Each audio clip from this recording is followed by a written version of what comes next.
Almost nobody notices the exact moment a system becomes permanent. It never arrives with alarms or declarations. It arrives quietly, wrapped in efficiency, convenience, and progress. By the time people sense something has changed, there's no clear way out. And that is precisely how the modern corporate world was constructed. Not by accident, not by conspiracy, but by design. A design first perfected in the late 19th century by a man who understood something deeper than oil, deeper than money, deeper than markets. A man who understood systems. Because long before electricity lit our cities, before automobiles dominated our roads, before corporations grew larger than governments, one individual quietly built the blueprint that still governs how power, wealth, and control flow through your life today. That man was John D. Rockefeller. At just 31 years old, he controlled only 4% of America's oil refining capacity, a small share by modern standards. Yet within a decade, he would command 90%. Within a generation, he would dominate nearly every meaningful stage of the oil economy, from production to refining to transportation to final sale. A level of control so complete, the US government was forced to invent new laws simply to confront it. Yet even when those laws succeeded in breaking his company apart, they failed to destroy what truly mattered. Because Rockefeller didn't merely build a company, he built a method. And methods don't disappear when corporations are dissolved. They spread, they adapt, they evolve. Once embedded into law, finance, and regulation, they become normalized and invisible. Which is why today, the gasoline you buy, the technology you use, the medicine you take, the platforms you depend on, and the banks that hold your money all operate using principles first refined by Rockefeller more than 150 years ago.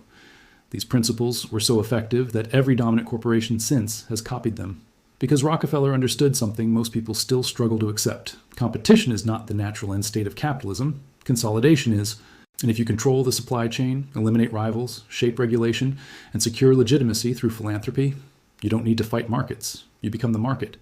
This story doesn't begin with oil wells or billion-dollar empires. It begins with a young man born in 1839 in rural New York, raised by a deeply religious mother and a father who survived through deception, selling fake cures and false promises. This strange but powerful combination shaped Rockefeller's worldview. From his mother, he inherited discipline and moral certainty. From his father, he absorbed ruthlessness and strategic manipulation.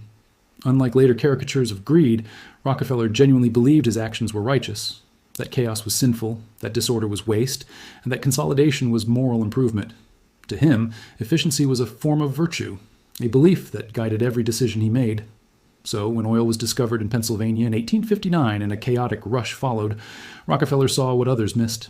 Not opportunity in drilling, which was volatile and dependent on luck, but opportunity in refining, the quiet, predictable process of turning crude oil into usable fuel.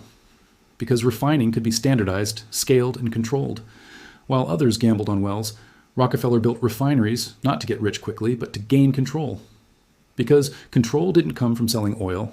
It came from owning every step required to bring oil to market. This is where the first pillar of the Rockefeller system emerged, vertical integration. The idea that instead of paying others for barrels, transportation, storage, and distribution, you simply own them all. You absorb their profits while starving competitors of oxygen. Because once dependence disappears, vulnerability disappears with it. And once vulnerability is gone, you can afford to sell at prices others cannot survive, which Rockefeller did relentlessly. He acquired barrel factories, tank cars, warehouses, pipelines, and negotiated secret railroad rebates that allowed him to ship oil cheaper than anyone else while charging rivals more. He created an uneven battlefield disguised as fair competition. When competitors complained, Rockefeller didn't argue. He simply outlasted them because they bled cash while he remained profitable. This advantage wasn't accidental. It was engineered. It allowed him to weaponize price itself, selling below cost not to attract customers but to eliminate rivals entirely. This leads to the second pillar of the system, horizontal consolidation. Rockefeller never believed in coexistence, only absorption. When he approached competitors, he offered a simple choice. Sell voluntarily at a fair price and keep your dignity, or refuse and be destroyed economically. During the infamous Cleveland consolidation of the early 1870s, this strategy played out with brutal efficiency. Rockefeller acquired nearly every refinery in the city within months, not through force, but through math, forcing competitors into insolvency and then buying their remains. He transformed a fragmented market into a controlled network. Once that model worked locally, it scaled nationally as Standard Oil expanded into every major refining center, repeating the same formula again and again. Because once a system works, you replicate it. By the late 1870s, Standard Oil controlled nearly the entire American refining industry, a level of dominance that made free markets irrelevant. Yet Rockefeller knew dominance alone was not enough. Monopolies attract enemies, legal, political, and public. So he engineered the third pillar of his system, legal abstraction. He created the corporate trust, a structure that allowed centralized control without centralized ownership. This enabled Standard Oil to operate as a single entity while appearing fragmented across state lines, staying ahead of regulation. This innovation didn't just protect Rockefeller, it rewrote corporate law. The trust evolved into the modern holding company, the same structure used today by Alphabet, Meta, Berkshire Hathaway, and nearly every major financial institution. It allows power to be centralized while responsibility is dispersed.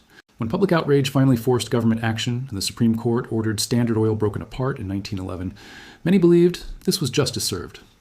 Yet what followed proved Rockefeller's deepest insight. The breakup didn't destroy his wealth, it multiplied it.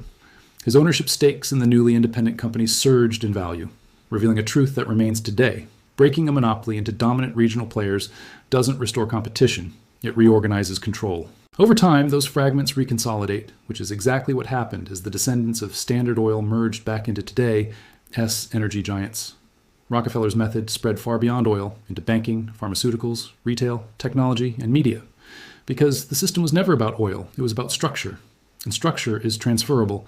This is why the Rockefeller system is now unavoidable. Modern corporations don't merely sell products, they control ecosystems. Amazon doesn't just sell goods, it owns logistics, warehouses, cloud infrastructure, payment systems, and data pipelines. This allows it to dominate commerce vertically while absorbing or neutralizing competitors horizontally, using the same logic Rockefeller used against refineries, but with algorithms instead of railroads. Google doesn't merely provide search, it controls information flow, advertising markets, operating systems, and data collection, structured as a holding company that insulates power while complicating regulation. Pharmaceutical companies don't just develop drugs. They shape medical education, regulatory frameworks, and patent systems, ensuring competitors face barriers that incumbents help design, just as Rockefeller influenced kerosene standards that favored his refineries. And banks don't merely hold deposits, they operate as complex holding companies whose internal structure shields them from effective oversight, a defense Rockefeller pioneered over a century earlier. And then there's the final pillar, philanthropy.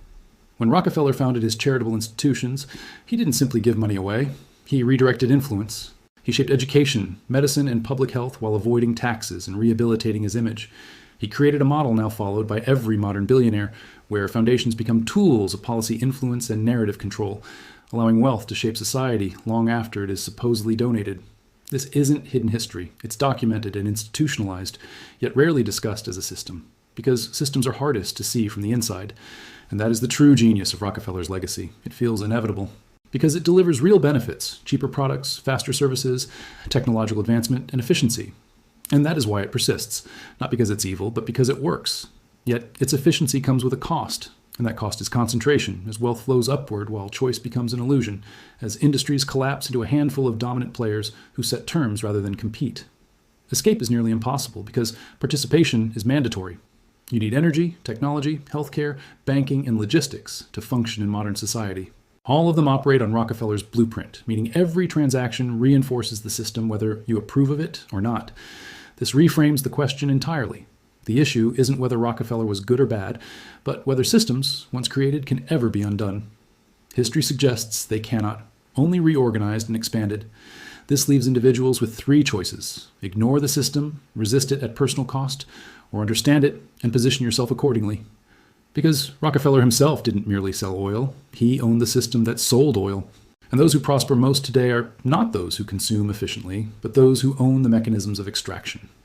That is the uncomfortable truth at the heart of the Rockefeller legacy. Modern capitalism is not a battlefield of equal competitors, but an architecture of entrenched structures designed to concentrate control. Once you recognize this, you see it everywhere, in every merger, every regulatory decision, every philanthropic initiative. While the names change, the method remains. Rockefeller didn't build an empire that died with him. He built a system that outlived him, adapted to new technologies, and embedded itself so deeply into the modern economy that escaping it is no longer an option. Only understanding it is. And once you see the system, you cannot unsee it. You realize the world you live in is not accidental. It is inherited, structured, and optimized for consolidation. And that realization changes how you view markets, power, and your place within them, because this is not just history, it is architecture, and you are living inside it. Thanks for watching. If you found this interesting, consider subscribing for more videos that explore the hidden systems that shape our world.